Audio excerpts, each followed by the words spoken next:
Hello everybody and welcome to this week's podcast. Welcome to Journey with Michael and Ryan. We are so grateful that you are here listening to us. And we've got another cracker episode we're about to dive into today. A tasty mama jamma for y'all. We're going to go into something that's so dear to our heart. Breathwork, wellness, all the good things. All the tools, all the good things. Love it all. It's something that we could talk about all day long. However, we won't talk about it all day long, but we'll just give you the gold. Just the nuggets. Just some nuggets that you can take away and implement into your own life so that you can just enhance your natural state of being, because that's what we're all about. We want to ensure that everything we talk about it's a full spectrum of everything. Ryan and I can go quite deep into the, air quote, esoteric, spiritual. So a big value and a big mission of ours is to remove those labels, those stereotypes as much as we can, and just offer them out as tools to enhance your state of being, enhance yourself, help you magnify what's within you, to move through it, to see it, so you can just be the best version of yourself. Yeah, and that's often why we talk about in our 28-day state change program. We talk about the 4 states of being: the physical, the mental, the emotional, and the energetic. And if there's disruptions in any of those different aspects, then you're never truly going to feel whole. You're never truly going to get the most out of yourself, your body, your life, and your being. And so this week we're probably going to touch more on, I suppose, the physical aspects of well-being, touching on the tools that we use every single day, talking about our morning practices that we wake up with, talking about breath work.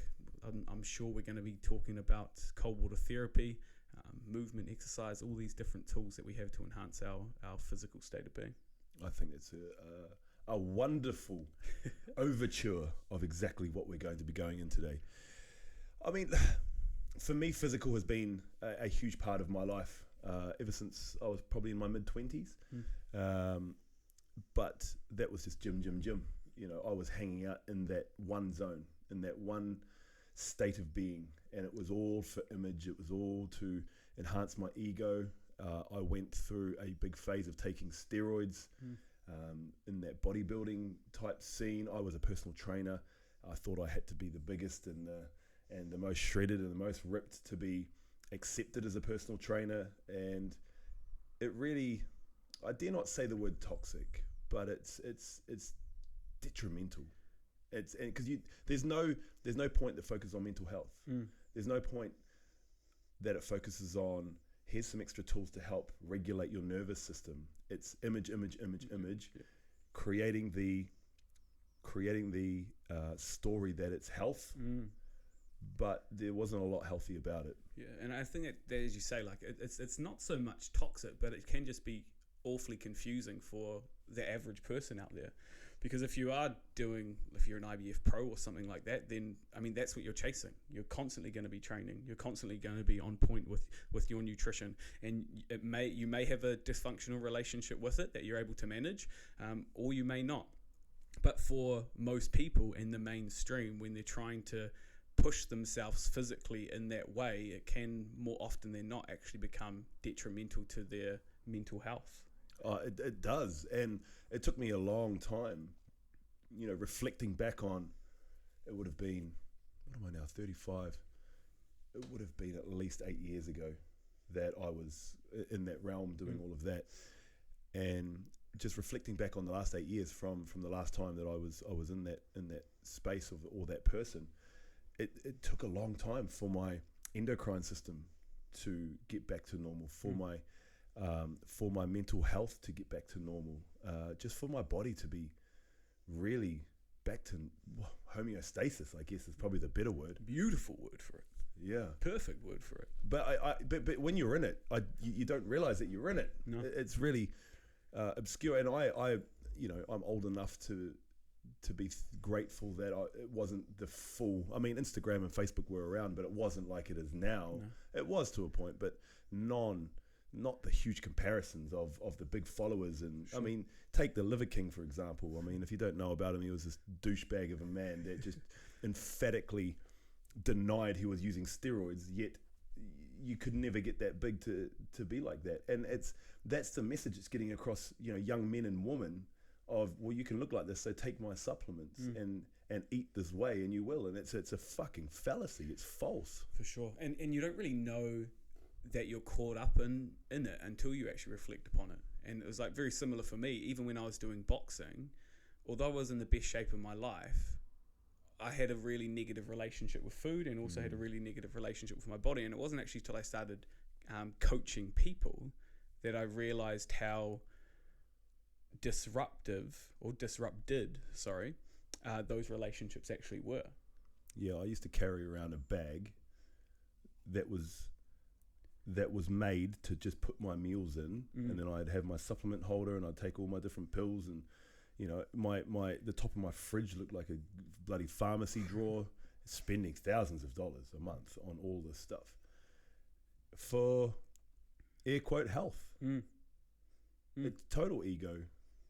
And if there's one person listening to this and reflects on it and goes, oh, okay, how do I see this, or I feel there's something that's not quite right, then please reach out. I'm a total open book. I can definitely help you. And Ryan is the wizard here with naturopathy and all the natural healing herbs that can help you move into a better homeostasis in your body. Sure. But what would I say? The knowledge of other tools to be able to help me know who I am was just not available to me, such as breathwork. Yeah, and I don't think they were. Like even 10 years ago, breathwork, you didn't even really hear about it. Even when I was boxing, you didn't even hear about the importance of the breath. Although I knew it through using meditation, but not having the actual scientific backing that it does when you look at things like oxygen advantage or therapeutic breathing or central nervous system regulation. The knowledge just wasn't there. No, and that's a big driver for us. Just to put as much of this knowledge out into the ether as possible so people can catch it. Sure. Because if it was out and about, the person I have always been would have seen that and gone, wow, that resonates a little bit with me. Let's dive down that rabbit hole a little bit. Yeah. And it really would have helped me with a lot of the body dysphoria issues I created, the food dysphoria issues I created, eating 10,000 calories a day. So I would just pour butter on things and I would just pour oil on things. For sure. But it was based off what I had learned from these pros. That's their job. That's what they do. That's what they've dedicated their life to. These guys are monsters. Of course they need to eat that much. Not me as a 115 kilo, 26-year-old young boy. But that's, it's hard to describe, but it's also easy to speak about as well. For sure. And I suppose mine would be the complete opposite. I was probably only eating 10,000 calories a week when I was on weight cuts for boxing. I'd be down to 1,200 to 1,500 calories, trying to strip off 3 to 4 kgs every 4 weeks whenever I was trying to have a fight, and then I'd just bounce back up and go back into cut phases and bounce back up and eat like shit and cut phases. And it wasn't until I started reflecting on it and working with people. I was working as an intuitive eating coach when I first got into the health and wellness scene, when I first stepped away from working as an engineer. And it was really, really interesting because I started to see all these things in people, and I was like, holy shit, this is a lot of the things that I was doing personally myself. So it was a little bit of a wake up. And now, I suppose we touch on these things, but it is possible to have a positive relationship with food and to be looking after yourself. And probably what the key driver is if your sole goal for health is the pursuit in a weight or a way in which you look, then you can say reasonably for most people that it would be quite detrimental. It's very roller coaster. Very roller coaster. Because you are ignoring the other elements within yourself that can help keep you consistent. I've never been in the most better shape of my life than I am right now, but that's the whole holistic overall approach. I don't train my body. I don't train my vessel to look a certain way. I train to feel a certain way. Yeah. I train to keep my mind sharp. It's an outlet for me. I get to play in my own dark energy and have that as a release. And ipso facto, my body is in the best looking shape it ever has. The irony. The irony of it. It's like that old spiritual proverb. I don't know it word for word or who even said it, but it's like the money proverb, right? If you chase it, it will be harder to get than if you create it. Ooh, I like that. Yeah, and I suppose that can be, most people would find that even challenging. Even when you talk about the concept of, okay, what's your why behind why you actually want to lose weight? They're like, well, I want to lose weight because I want to lose weight. I want to lose weight because I want to look good. And like, yeah, you can understand that, but what do you actually gain from looking good? Is it actually confidence you're looking for? Do you want to have a better sexual relationship with your partner? Do you want to have more energy? Do you want to sleep better? Like, those are the things those are the parameters that we should actually be looking at instead of just a reduction in weight. Because if you stand on a scale each and every single day, there's forever going to be fluctuations based on water retention, based on where your hormones are at, based on how much sleep you've had, based on the food that you ate the day before. So there's so many different parameters, and people who are stepping into their health and wellness journey just in the pursuit of weight loss, they probably don't understand all these different factors that are going on. And it becomes an addiction as well, getting onto the scales. For sure. I couldn't tell you how much I weigh, because I haven't weighed myself in a long time, because it just doesn't matter to me. No. My clothes don't fit. I'm like, oh, I'm losing some body fat. Yeah, for sure. You know, a couple of people go like, "Oh, Jet, look at you! I haven't seen you in a while." You're like, "Oh, great!" You know, that's beautiful. But I guess that's another area, but in the same direction of everything we talk about. It's, what are you doing something for? What's your intention here? If you want to look good, are you seeking validation from others to fill your own cup? Okay, well, now let's shift into another status quo. Let's move into some different tools to help you understand yourself, so you can generate your own self-love. Yeah, definitely. And that in itself can be a big sort of weight lifted off people's shoulders.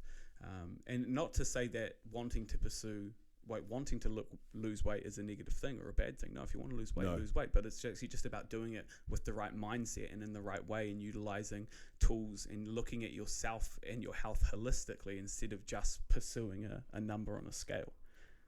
The amount of people that will go and do an 8-week program weight loss, and then no habits have been changed. There has been no inner work done on why they were protecting themselves through overeating or however they got to that level of themselves, and it will come back on. Yeah, definitely.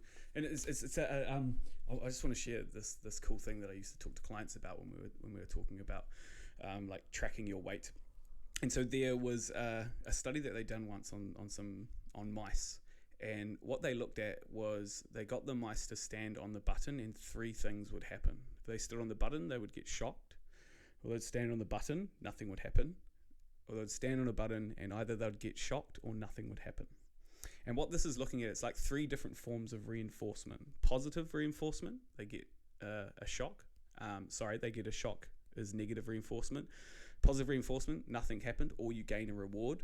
And intermittent reinforcement, where you don't know what's going to happen, and there's that gamble of whether or not it's going to be good or bad. And so when people, and an example of this is actually gambling. So gambling is something called it's intermittent reinforcement. You pull the lever, you push the button, you don't know whether or not you're going to win or lose. That's actually why it's so addictive, because there's that moment just as you push the button of like, oh, what's going to happen? You know, and we love that dopamine. Oh, we chase it, like, oh, the thrill.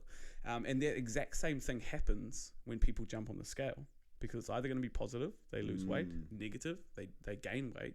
But what they actually do, and the reason they do it, is because it's intermittent. It's either going to be good or bad. That's why people actually get addicted to standing on the scale every single day, even though there's that chance that it's going to have a negative reinforcement on their life. It's a really, really good example. I love that. I love it. Very too. clear, yeah. And it makes sense. You can see that in the algorithms of social media. You can see that in most things that have taken on that psychological dopamine, serotonin, gambling hit. For sure. On things that you're going to get. But it kind of pulls you into the unknown of what's not going to happen, which is really interesting just to reflect on that right now in real time. So in that moment, you're actually very present because you don't know what's going to happen. For sure. Yeah, that's an interesting It's like concept. it's a little bit of excitement. And then when you can start to understand that, then it doesn't, like, you can still step on the scales, but if you step on the scales knowing that you're actually chasing intermittent reinforcement, and that it's like the dopamine of whether or not you do lose weight or whether or not you don't lose weight, then you can actually do it in a more conscious way. You know, so you're not being controlled by the number on a scale. You're just using it as a metric to positively reinforce maybe the actions you're taking or the goal that you're trying to pursue. And it gives you a metric to whether you're doing something right or wrong. Yep, definitely. But if you're gonna weigh yourself every day, that doesn't work. No. You're not gonna all of a sudden wake up and be 4 kilos less than the day before if you just consciously doing it or you're methodically doing it. Yes, and that's, I suppose, that the actions don't change, but the reasons behind the actions change. You know, you still go to the gym, you still eat in a certain way. The actions are exactly the same way. You still go for a walk if you want, you still meditate, but the reason behind it changes. You're doing it for you. Doing it for you, baby. Self-love. And this is then where we can kind of move into going to the next realm, kind of emotion, or even the energetic. And this is where you start going and doing some deeper inner work, or even go to talk therapy. You start moving the stuff through that's in your body. That significantly changes your body composition when you are definitely really moving your shit through, for sure, out of your body, because you're not subconsciously stacking it on for protection around the areas of trauma that are stored in your body, or for a mechanism of unhealthy eating because that was your external source of dopamine and serotonin, because you weren't listened to as a kid, or you got put down or made small, and you became friends with it. Now you're addicted as part of your personality. Definitely, I like it. And so this is the paradox of just focusing on one area. It's it's pushing meta through meta. You want to pull a rock with a chain around it, or you want to put it on some wheels on a little trolley. What's going to be easier? What's going to be easier? The result's going to be the same, right? You get it to the same place, but one time's going to be a lot easier. And a lot more enjoyable. Oh, I'll push a rock on some wheels on a trolley rather than pull it with a chain. I've been pulling a chain with a rock most of my life. And now I pull shit on wheels now, and fucking things so much easier and it's so much more abundant. Got out of his own fucking way. Yeah, exactly. Yeah. I guess this is lining us up now to move into the place of if you're listening to this and you're feeling self-judgment, or you're feeling judged by our words, this gives you the opportunity to reflect on that. Where is that coming from? Is there some truth there now? If you really go into the deep honesty of yourself, is the physical change for others to see you in a certain way? Yes, that can help your own self-validation and make you feel better, but it's short-lived. It's short-lived because you'll fall back into old programs that haven't been sorted out. So this is where having the holistic approach, not just sitting in one realm or the other, will help you become the more formed person. Definitely. And so breath work, it's not a plant medicine, it's not a drug, it's not anything. It's a self-created healing methodology for you to be able to start seeing what's inside of you in real time. You then have the choice to be able to move through it, so these little things don't have the subconscious ability control over you anymore. So when you are training, you're training for you, you're training for health, you're training for whatever your deeper purpose is, because you're starting to hit from the other angle as well. Definitely. So, well, let's go into some of the breathing tools that we use. Yeah. Do you want to talk a little bit about the beta breath? So beta breath. Let's bring it right back. So there's an amazing. I make up words left, right, and center. Amazing. Sorry, guys, I just lost my front teeth. Just slipping over his tongue. Here's a little side note. I smashed out my front teeth when I was 7 walking along a fence, and I had no front teeth for like 2 years. That's why I've got a lisp, because I had to learn to stick my tongue back in my mouth. I had to go to speech therapy. Really? Yeah. Interesting. It's good to know. Yeah. There's a little side note for you listeners out there. A tidbit for y'all. So the beta breath. So there's a breath master called Dan Brule, and he's got an amazing book called Just Breathe. You and I have read it, probably up here somewhere. No, it'd be downstairs. And he goes through, I think he goes through, is it 30 different breath styles in his book? Yep, 30 different breath styles. 30 different breath styles. This guy is amazing, and he's he the trained. alchemist. He is. He trained with some of the creators of some of the Western breath works of holotropic and Leonard Orr from Rebirthing, and he holds retreats and does all the stuff. I think he's pulled right back now anyways. Yeah. But he's got a plethora of trainees that have trained under him.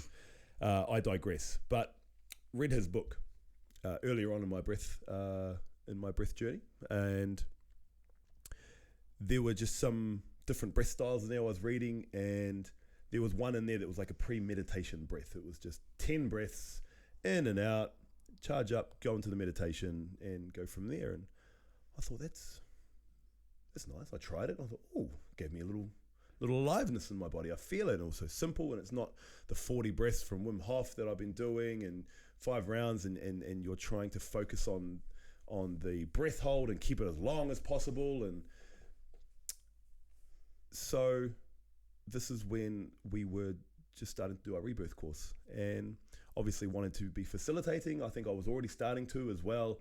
And I just thought, I need, some people just need a bite-sized approach, just to be able to feel it, just to be able to get the state change, get the shifts in their body, but not have to spend, 30 minutes, and that's where you're starting, because it just loses people. So I started playing around. With different breaths, and I thought, if I can get this from 10, what's a number that's easy bites? And I landed on 11. I love 11. It's my favorite number, and for some reason, psychologically, one past the 10th breath, it just creates this energy. And so I was like, okay, great. So I was playing around with that, and then I was playing around with the different holds. I'm like, do I do 11 and then breathe all the way and hold, and then go back into the breath, or do I let all the way out and hold? And then I just found, no, you breathe in, hold, and then out and hold. And you can just feel your different nervous systems shifting around. And so that became my daily, because I thought, that's bite size, and you can do it for as long as you want. So if you still want to do your 40, 45, 50, half an hour, 20 minutes, whatever breath work in the morning or any time of the day, you still can. You just keep doing the rounds, and it drops you deeper and deeper. And so I remember you were down at Papamoa, I think, and I had just started putting this together. I'm like, brother, let's try this. It's really short, it's really simple, but you get really effects. And we had a crack, and you were like, whoa. Loved it. Yeah, that's beautiful. And so from there, obviously, it's just become my daily practice in the morning. As soon as I wake up in the morning, I go have a cold shower, and then I go straight out and I do the beta breath. And then obviously, since our inception of beta, we've now called it the beta breath, and we've given it a bit of a title, and it's what we go around and when we're doing our corporate workshops, or any workshops really, that's what we teach to people, because it's a really simple tool they can put in their pocket and pull out, and they don't have to, if they've never done anything before, it's trying to take the barriers away. Any barriers, as little as possible, for people to just enter into this realm of this medicine that they are creating. And so that's where Beta Breath was born, really, and we've been doing it ever since. And it's a lovely breath work. If you just do one round, you'll feel a change. You do 20 minutes worth, you'll feel a change. And it's just getting that breath into the body. It's changing that state for you to be able to play inside yourself, so you can just have a look around, feel around, and it just helps you feel a lot more aligned. Definitely. So it is a really, really simple breath. It's simply just 11 breaths in through the mouth into the chest. On the 11th breath, you take a deep breath in, just holding at the top for a few seconds, and then just releasing. And you just simply do that for 4 rounds. And it really, I just love it, because it's quick, it's effective, and if you are going to sit for longer meditations afterwards, it does, you say, it's like a pre-meditation breath. It brings you into your body, it brings you present into the moment, and then you're just there. And then there is a beautiful addition of the pineal gland opener as well. There's a beautiful addition. So I go through phases with Dr. Joe Dispenza. I go through long phases of reading his books and doing his meditations and studies, but that's just the ebbs and flows of different people who I learn from. Different teachers. Yeah, different teachers. And so I went through a big Dr. Joe phase for a long time there, and a lot of his meditations involve doing copious amounts of this pineal gland, or I think he calls it Christ consciousness opening, or whatever he calls it. And so I've just taken that, and there's different aspects of it through many different modalities. I mean, yoga has their one, and it is a yogic breath that he has adopted. Correct, exactly. But ultimately, what it is you at the end of the breath, you breathe in, and then breathe all the way out, and then you take a half breath into your stomach. And what you're doing is you are then squeezing your stomach while you're pushing your perineum up. So your perineum is that muscle that's just kind of under your bladder there, and it's between your ass and your gonads. Yeah. And when you're peeing, if you stop mid flow, that's the muscle, that's the perineum muscle, the PC muscle that's stopping that flow. So pull that up, squeeze your tummy while you're holding your breath, and then squeeze up into your chest, and then squeeze up into your throat, and then squeeze all the way up into your head. So you're just trying to create a geyser up top of your head of what you're pushing up. Now, on the physical realm, what you're doing is you're actually pushing and squeezing the cerebral spine fluid that protects the spine and all the nervous system running up the column there. You're actually pushing it up, and we are so divinely created that where it ends, right at the top, goes into what's called our pineal gland inside our brain. And on our pineal gland, it looks like a pine cone. If you've ever seen, Egyptian hieroglyphics and things like that, they knew this shit a long time ago. And there are tiny little crystals on our pineal gland, and when you put your cerebral spine fluid and you dump it on there, it opens it up and these crystals activate. And so it's how you have a mystical experience, as Dr. Joe would say, and because you can't explain it, it's subjective, and it's just an overall feeling. I like to call it a braingasm, or in the different tantric teachings, or sex teachings, there's different similar holds that you're doing with your body, and you're squeezing up so you can bring up any. So it's whatever the intentions that you're doing. If you're having sex, you can utilize it as sexual energy. But in this case, and all it is, and how I like to explain to people, is it's just your antenna. It's your antenna inside ourselves, and the more we decalcify it, the more we open it up, the more we're receptive to the quantum of what is being, well, what's out there and what we want to create. And it's as simple as that. And it's a practice. It takes you a while to start nailing, and every now and then you really nail it. And if you start to, it might sound scary, but if you start to kind of faint and pass out, but that's it. That's part of it. It's just a whole lot of energy that you're moving into your head, and it really is just such a beautiful way to start the day. And we teach that at the end of the beta breath, and I just love seeing the people who really get it for the first time, and they shake and their nervous system opens up and they don't know what's going on. So that's it. So it's the beta breath, 11 breaths in, hold in, out, hold, and then do as many rounds as you like, but start with 4, start with 1, whatever you like. And at the end of the last one you do, just hold and do your squeezes up. So when you're actually breathing normally, your perineum is moving up and down, with every breath you take. And so as an overall aspect of the movement of the spine fluid in our body, in a physical aspect, it takes about an hour.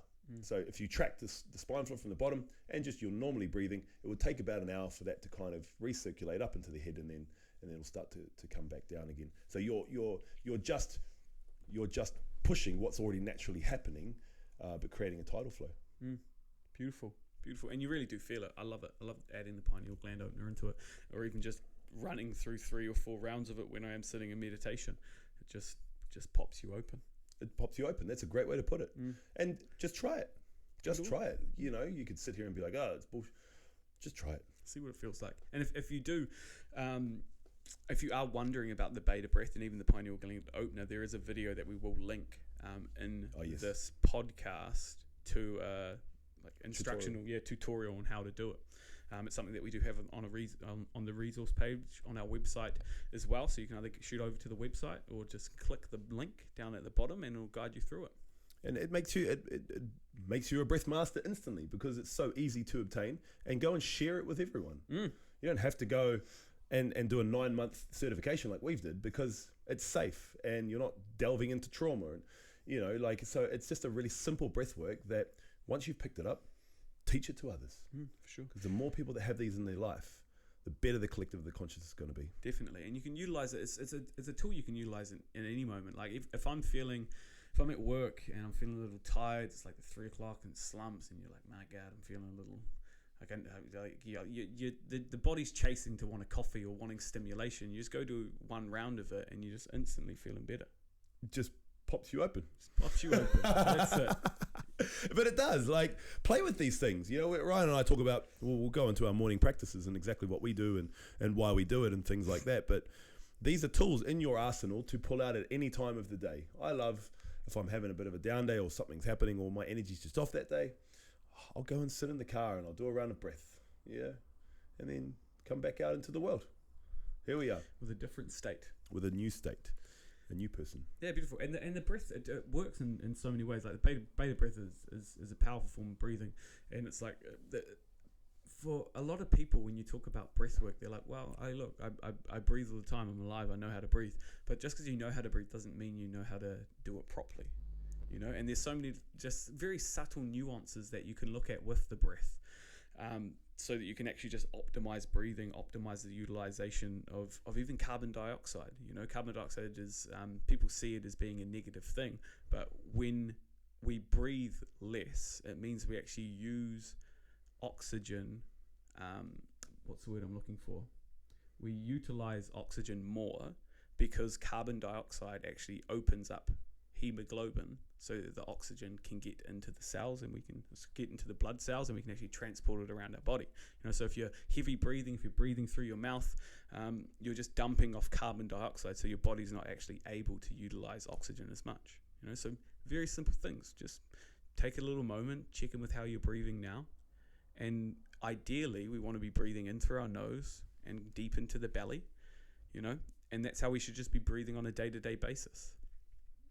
And the breath, there's so many different things that we can do with it, whether it's performance breathing, whether it's just therapeutic breathing like that, even looking at sleep apnea and the way in which we sleep, our quality of sleep. If we are breathing through our mouth, the same thing. We're not going to be utilizing the time we're spending sleeping as well as if we were breathing through our nose. So here is a really great way to start moving into BDSM if you want to. Just to spice things up. Ooh. Tape your mouths up when you go to bed. Oh, definitely. Tape your partner's mouth up first, and then tape yours. Yeah, I tried taping the mouth, and I would always wake up and there'd be fucking tape all over my face, or it'd be stuck on my pillow or something like that. But what I've actually been doing these last couple of weeks is actually I've been using nasal strips for when I run. Yeah. And it opens up your nose a little bit more so that you can nasal breathe a lot easier when you are running. Because very similar, when you're running or exercise, we should still be breathing through our nose so that we can utilize oxygen more. And I've been putting that on before I'm going to bed. And you just wake up feeling so much fresher. You don't wake up with a dry mouth. You don't wake up really thirsty. You don't wake up as lethargic because your body's actually able to breathe as you're sleeping.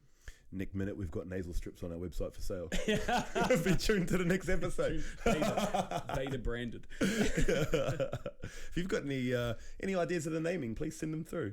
Beta strips. Oh, there you go. Like you nailed it for you. But the way in which breath addition into your life, it will significantly uplift every other part of your life. Even if it's just 11 breaths to start your day off, for you to bring the intention into yourself, you bring the oxygen into your body, you are stimulating your nervous system, you're stimulating your pineal gland, you are opening up the cellular networks in your body, and you are going to just be a better version of yourself. If you are going to the gym, practice breathing consciously in the gym, consciously lifting, consciously running, consciously doing rock climbing. All of it you can regulate with your breath. If you see, you see some of the top sports guys now really going to them. You see Izzy Adesanya, he's got an amazing breathwork coach that's just out there in Piha. It's all performance breathing, and you see him in a fight, he'll barely open his mouth. He has trained himself to breathe through his nose, and he is at the top of his game. So we just need to see the people that are the peak of what they're doing and just reverse engineer it and go, what are they doing? Okay, well, let's do it on our level. And if guys like that who are at the peak are doing these different breath styles and different things like that now, well, it says a lot. Definitely, it says everything, and it's like, okay, cool. These guys are athletes. What does that mean for me? Well, just because they're athletes doesn't mean that these very simple practices that they are doing isn't going to help you just be a better wife, better worker, better boss, better partner, better father. Just a straight up better person, because you're going to be more present. You're going to be less stressed. You're going to be more sort of aware and less reactive about what's going on around. And then you can add the breath into your sexual dynamic as well. Add it into with your partner, or there's no better way to connect with your partner before having intercourse than like hugging each other and connecting your breath. I really enjoy circulating my breath with my partner's breath. Yeah. And you really feel that trance state coming on very quickly, instantly. Oh, it's a powerful thing. If you haven't tried it and this interests you and you've got a partner at home, go and try it. It really is. It's a powerful force. Don't be afraid to get it wrong as well. Just see what works for you guys. What works for us in our relationships.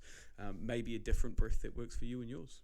So just play. It's all about play. Don't be afraid to play. It is our breath. It is what we are creating. There are hundreds of breath works out there, hundreds of breath styles, and there will be hundreds of more to come because there are different ways in which the body can be activated through our own breath. And I mean, look at our beta breath. It's nothing new. We've just taken an idea from someone else's and just then repurposed it with new intention and slightly different variances and gone, right, there's another one. And that's a tool for people to learn on. Definitely. So Ryan, tell us, I think I'd really love to know what your mornings look like. People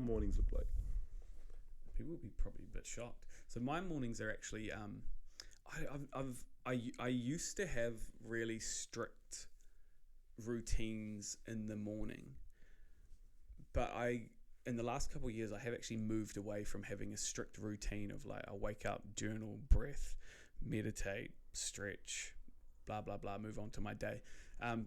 But the thing that I do consistently is give myself 15 minutes to 30 minutes every single morning before I go off to exercise or run or work or whatever, the gym, to just move or do something that my body wants me to do. So in the morning I might start with the beta breath when I first get up, or I might do some qigong, or I might do just some light stretching. What's qigong? Qigong it's like an energy movement. So there's different moves that you do to cultivate qi throughout your body. Beautiful. So it's it's a traditional Chinese medicine form of movement. If you could say it's like the Chinese form of yoga. That's a good way to put it. Yeah. And so that's what I do for me. So I don't have like a strict routine that I have to follow every single day, because I'm a generator and I don't like routine so much in that aspect, or being confined by needing to do like specific things all the time, because I get bored and like to try lots of different things. But I do just give myself that time every single morning. So that for me is my morning routine. Then I'll get up and shower and breakfast and everything else. Good. How about you, brother? You're the polar opposite. I'm polar opposite. So my morning routine starts before I go to bed. My phone goes on plane mode, flight mode. So there's no not that I have notifications turned on my phone anyways, but that just goes on plane mode. It makes me feel better. I mean, there's probably still a whole lot of shit that's downloading to it, but it makes me feel like I'm doing something for myself and I'm not having this charged thing. I used to keep it out of my room, but plane mode works for me. I'm okay with that. So it starts there. I have my alarm set, and I don't snooze my alarm. However, I'll always put my alarm on about 15 minutes before I actually get up. I don't kind of roll around in bed. I just know when my alarm's gone off, and then I'm like, okay, cool. And then it just brings me out of my theta state into my alpha state of my brainwaves. And then I get up. I don't have a strict time I get up. I usually about 6:30 is about the time on average that I get up around. Knowing my circadian rhythm better, I don't perform a lot better when I get up earlier than that. And I'm always trying to get to bed probably about 11 o'clock would be, anything later I'm a bit draggy, but that's fine. It is what it is. If I've got things I've got to get done, if I've got to get my second exercise in for the day, then I'll go get that done. It's all fine. But when I wake up, for me it's the same every day. Has been for years. And so I get up, I make my bed. As soon as I wake up, and then I walk straight into the shower, and it's a cold shower. There's no ifs, buts, or maybes.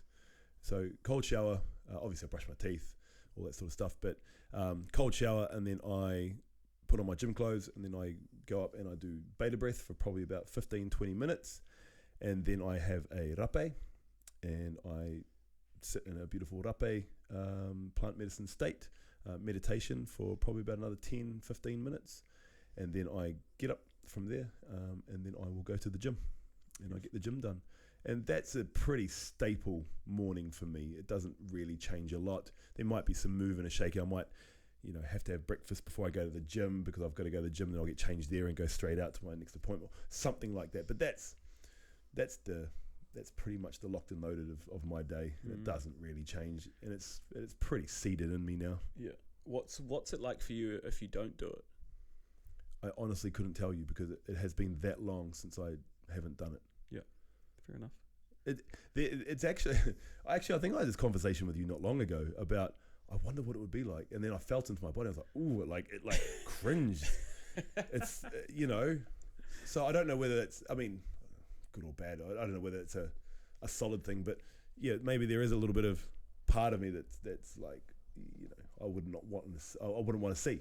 Well, it's different. Different people utilize different tools, right? Yes. And it's like, what works for you. If it's detrimental for you to be really, really strict on a routine, like it was for me, because I would just feel like, God, I need to do this, and then I've got this other shit that I need to do, and it didn't really work for me, and I don't like doing the same thing every single day, but I like giving myself time to wake up and move into the day and create an intention for it. Then that's perfect. Yeah. If it works for you, that you've got something to wake up to, and you know exactly what your routine's going to be, then that's perfect as well. Yeah, it is. Everything's individual. Everything's personalized. It's as long as you're creating space for yourself, I guess. If I'm going through something, I'll put some journaling in there. I used to journal religiously. It would be part of my morning routine. And then I would notice that it would drop out, and it would come back, and it would drop out, and I felt myself judging myself on it.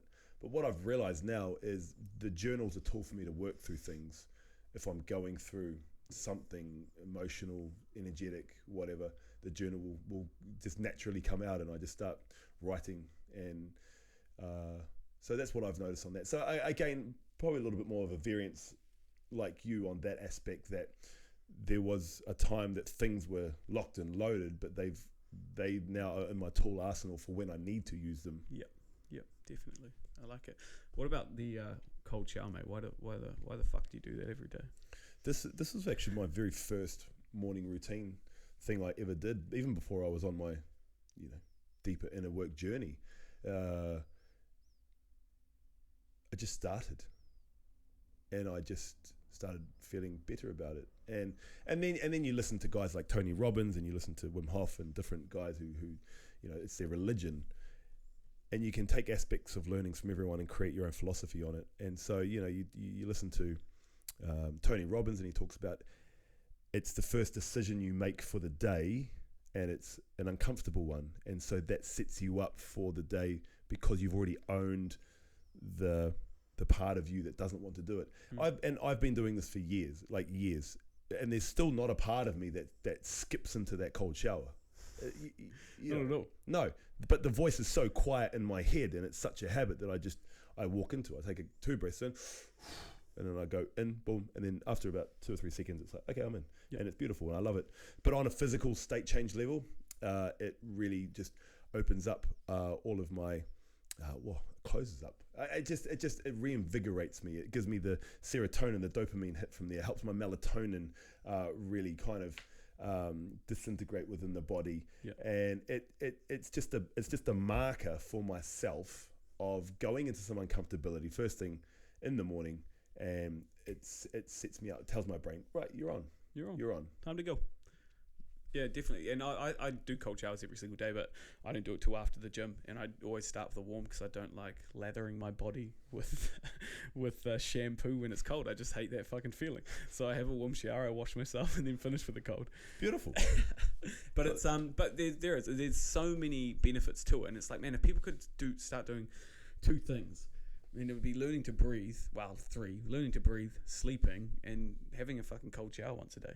If you just did that, The depression would just dissipate, because when you have a cold shower, I think it's norepinephrine is increased by like 5 times. yes, And dopamine's increased by 2.5 times.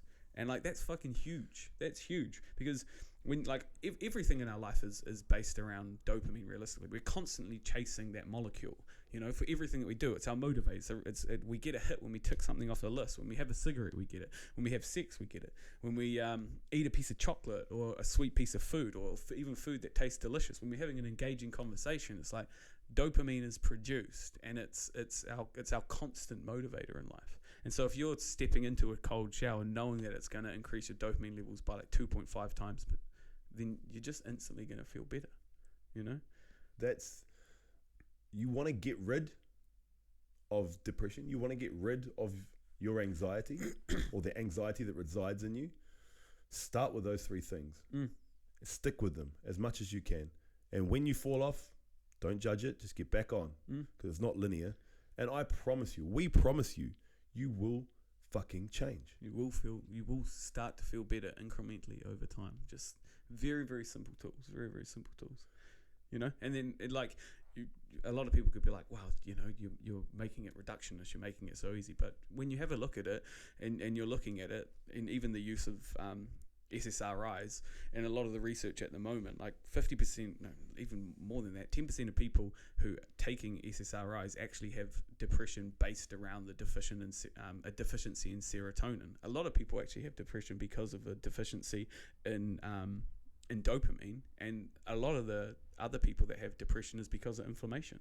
You know, so one of the big things that a cold shower does is it also helps reduce inflammation, you know, because you're purposely putting your body in a state where it's sending out all of these inflammatory cytokines to just rush through the body and just reduce inflammation. Amen, brother. Amen. I was on SSRIs for a few years. Yeah, so was I. Yeah. Took myself off them, you know, in a space of 6 weeks, and Jesus, did I feel the power that they had over me. I could literally feel like my spine feel like it's ripping itself out the back of my head when I was taking myself off those. Yeah, for sure. And that's why they actually, it's dangerous. Yeah, well, they can call it serotonin sickness as well, because if you don't have if you don't have a dysfunction in the production of serotonin, but you're taking SSRIs, then your body's going to be producing or not uptaking serotonin, so you're going to have higher levels in the bodies, and that's why a lot of people can actually start to feel lethargic. Now, we're not telling you to stop taking. No, God, no. Not taking them. We're not medical professionals. We're just giving insight into the things that have worked and happened for us. Talking about our own experiences. So I was on SSRIs. I was on a medication called paroxetine, and I was on another one called something else. And I was on them for about 3 years. 3 years. And in the end, the anxiety was worse because I was on them.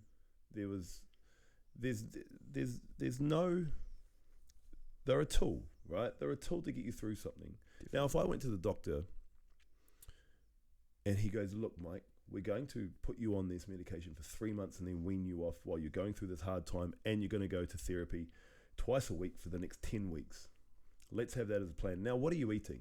Okay, let's have a look at that a little bit. Let's change and shift a few things around now. Let's add a little bit more fruit, a little bit more clean meat in your diet, whatever you know, the recommendation or how you want to eat. And you're going to just go for a couple of walks a week. That's how we're going to tackle it. But it's not. He gives you a form, you fill it out. You all these questions are on a scale of, you know, suicide or feeling amazing, and you just kind of putting X's on these lines, and then they go, oh, okay, yep, and then they just go, well, I recommend that we put you on this, and that's it. It's you're on it for life. For sure. There's no conversation about when you're going to come off it. No, you know, like it would have helped me for that time, and it did help me for that time. Definitely. This is why everything has its place. You'll never hear Ryan and I talk about that the thing that we do or offer or train in is better than anything else. It's not. We can have our viewpoints and our biases on things based off our own experiences, but we're very careful in what we speak about or how we speak about things that are things that we've experienced or things that we know are happening with other different tools, to go, hey, look, it's there. Everything has its place. It's whatever aligns with you. But it's a dangerous game. It's a dangerous game, this anti-anxiety, anti-depression pill game.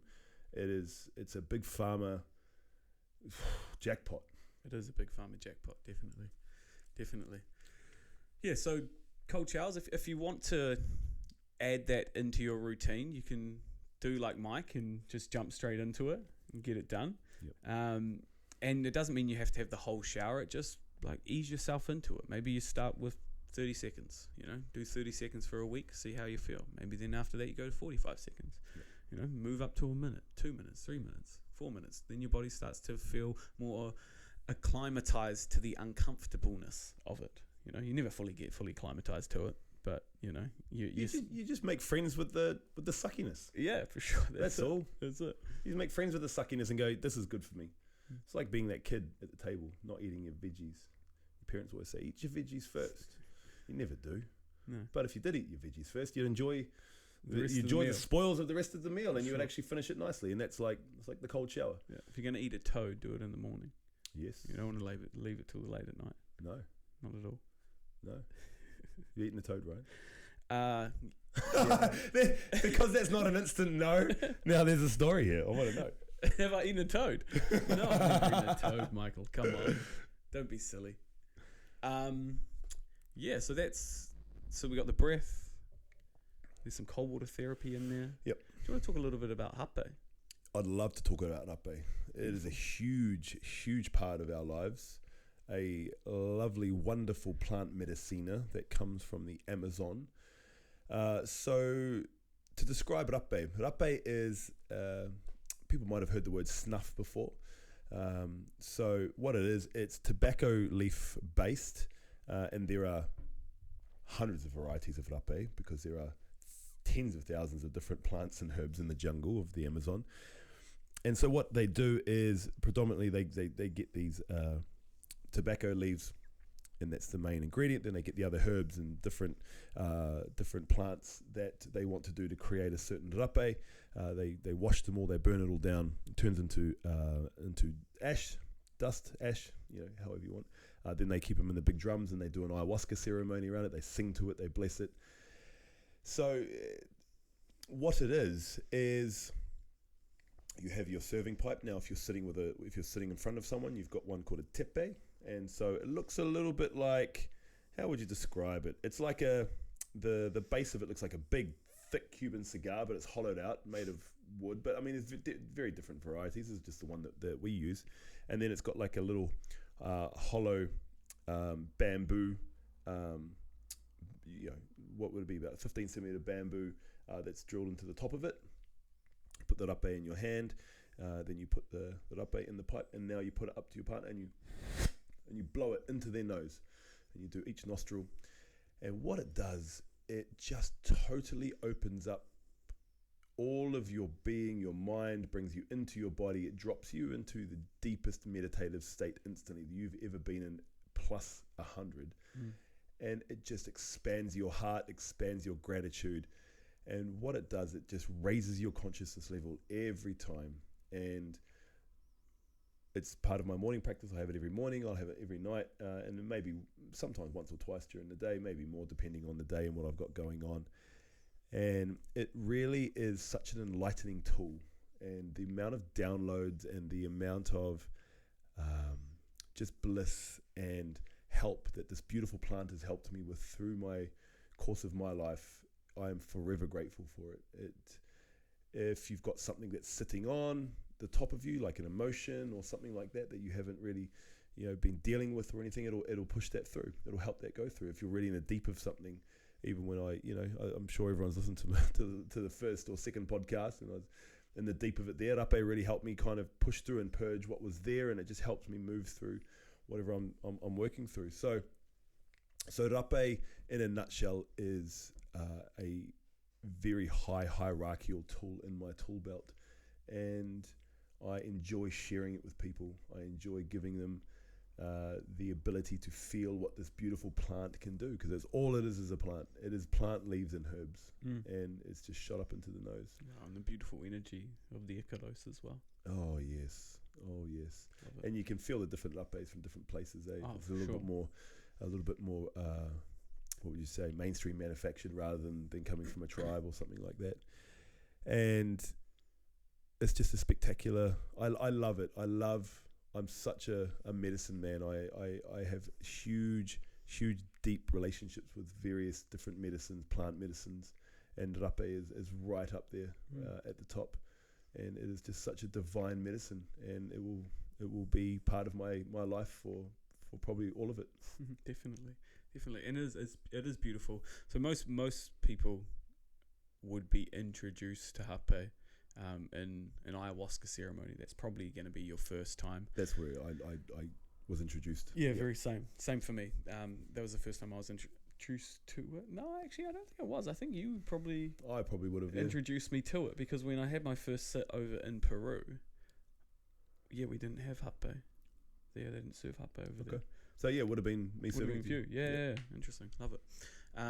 But yeah, it is. It's a beautiful medicine, beautiful energy. It does just create moments of presence and drops you into yourself in a deeper state of meditation. And it just allows for little downloads and things to drop in that you can then write about or talk about or allow yourself to move through. It's helped me time travel. Yeah, definitely. that's a story for another podcast. It's probably a story for another podcast. But it's that powerful. It really is. So rape or hape, however you want to call it. But it looks quite shocking to a Westerner watching it if you've never seen it before. I enjoy going down to beaches or sitting in nature and doing rapes.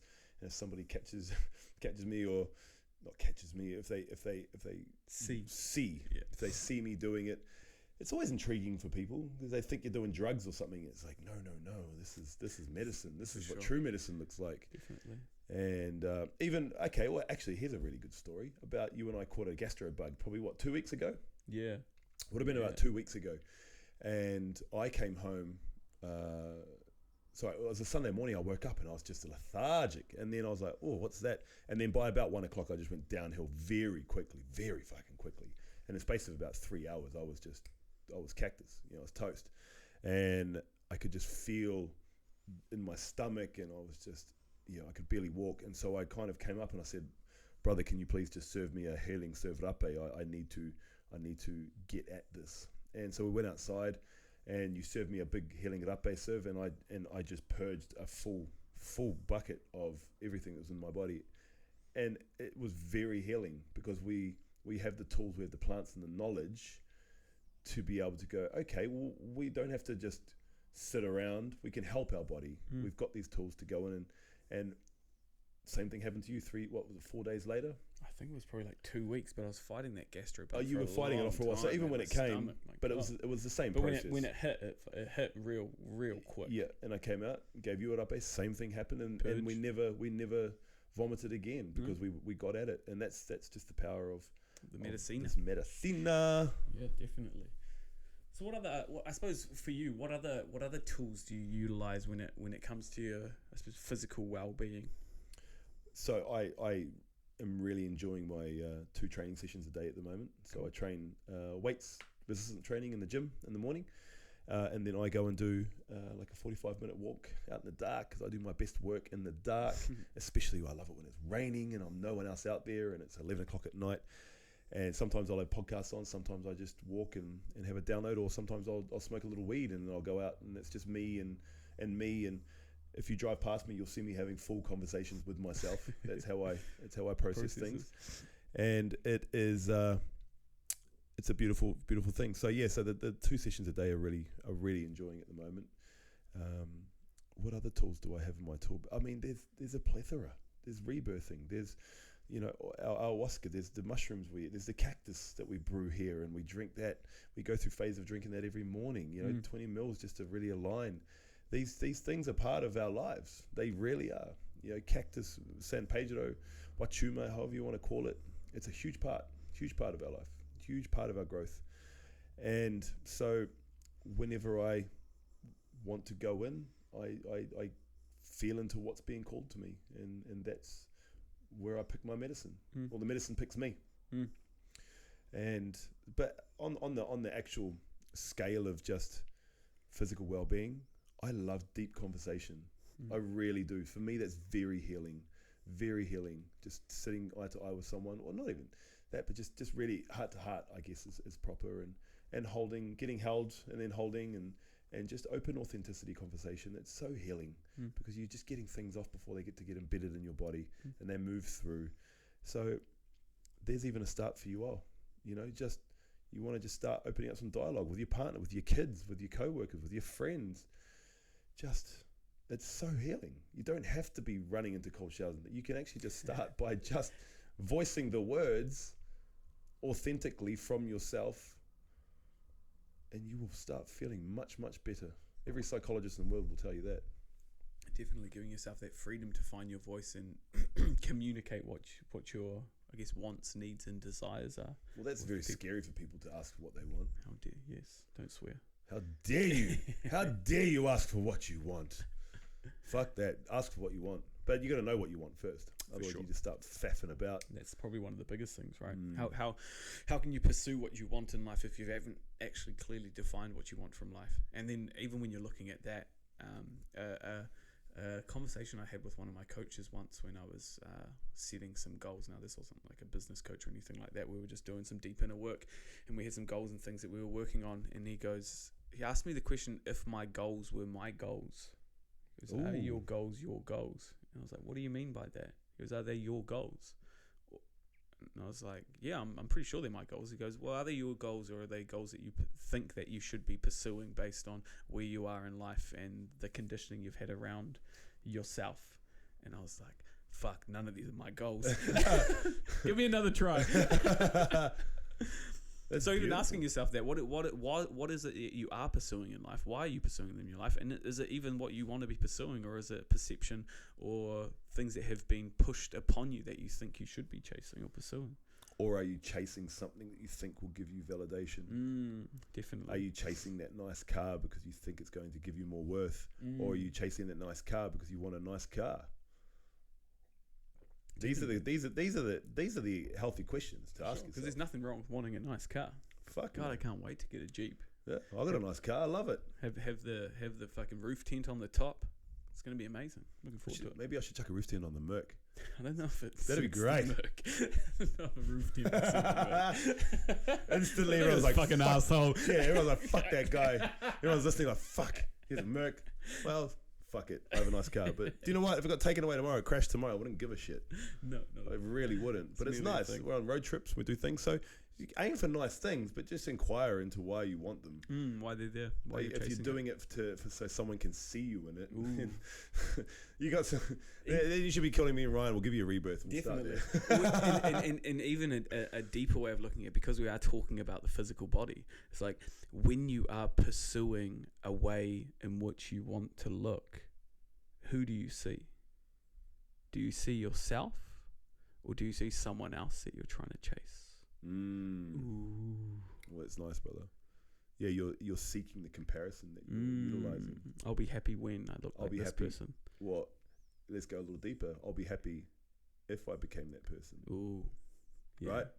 Because if you're already externally seeking out there, you think that they've got an amazing life based off following them on social media, or just because you see them somewhere around for a couple of hours a day and you're seeing them in their best light. Everyone's weird. Everyone's fucked up. We're all fucked up. But yeah, I like that. Yeah, are you seeking because you want to be them? Beautiful. So a few little drop-ins today. There are a few beautiful things for people to ruminate on and sit with, and I guess just reflect upon where you are in your own physical health journey, whether or not you are just pursuing a number on a scale, or you are pursuing something for a little bit more deeper meaning, whether you are pursuing looking like someone else, or you are pursuing just enhancing your own self-worth. I think I'd like to note here too, there's nothing wrong with emulating someone who is doing amazing things. Oh, for sure. I think inspired by someone. That's been a huge thing for me. I look to people who are at higher places doing things and are in places where I want to be, and I'm like, okay, cool. Yes, that person is inspiring me. How can I replicate the learnings or what they've done in my life, but for me. And I think that's a great thing to do. Definitely, because you can be inspired by someone. Yeah, and you can even call in someone's energy. You know, if someone's such a, if you're quite meek, or you're not so confident in social situations or things like that, and you've got a friend, or you've got a coworker or a boss or someone who's just fucking amazing, and they can walk into a room and they can speak to everyone. Like, you can channel their energy. Let's just call them Tom, for example. If you're in the corner, you could be like, what would Tom do right now? And you could literally channel them. You'd be like, well, he would just fucking walk over there and he would shake some hands and look them in the eye and say, hey, what's up? So you can utilize the people for inspiration, or who inspire you, for you to be able to step into something new, if that's what you are aspiring to be. Definitely. It's not like you are trying to become them. You're just using the inspiration of how you perceive them in your own life, for you to step out of yourself to growth. Definitely. I do that quite often in my life. Yeah, for sure. And it's beautiful, because you're not standing in the corner being like, oh, Tom would be doing this. I'm so fucking useless. I'm so unconfident. And you're like, okay, Tom's embodies this energy. Let's see what it's like to embody it as well.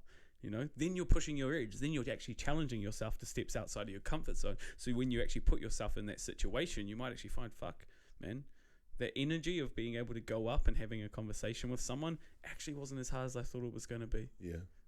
Then you're challenging yourself, you're pushing a new edge, you're learning more about yourself, and because you're putting yourself in these situations, you might actually find that you actually really like it. You actually thrive in those situations, and that standing in the corner was just a place where you were trapped based on who you perceive yourself to be, or who you perceive other people to perceive you to be. Yeah, you are hiding, making yourself small because you feel unsafe. So use the people around you. Use the people around you as tools. I do it all the time, and I love it. Beautiful. It's great. Well, I think there's enough jibber jabber today. I take these tools away. Take these tools away, people. Implement them. Even if it's just a little bit. But also, let's strip it right back. If you are sometimes just waking up and getting out of bed that day, that is still a win. Oh yes. Like we lots of people can keep putting you should be doing this, this, and this. Sometimes, for wherever you're at, and I've been there before many times, if I just got out of bed that day, it was a fucking winning day. Fucking A. So don't ever forget that. Never forget You're going that. to go through those ebbs and flows. You are. There's going to be trials and tribulations, challenging periods in your life where you don't want to get out of bed. But as Mike says, getting out of bed, that's a win. And that's a win. Yep. And do you know what? You could strip it back even more. That you woke up. That you might have leaned over and opened the curtain a little bit. Be fucking kind to yourself, and just continually check in. And if it's a repeating habit, if these downtimes become a repetition, that's when you need to start asking for people to call you up or call yourself up.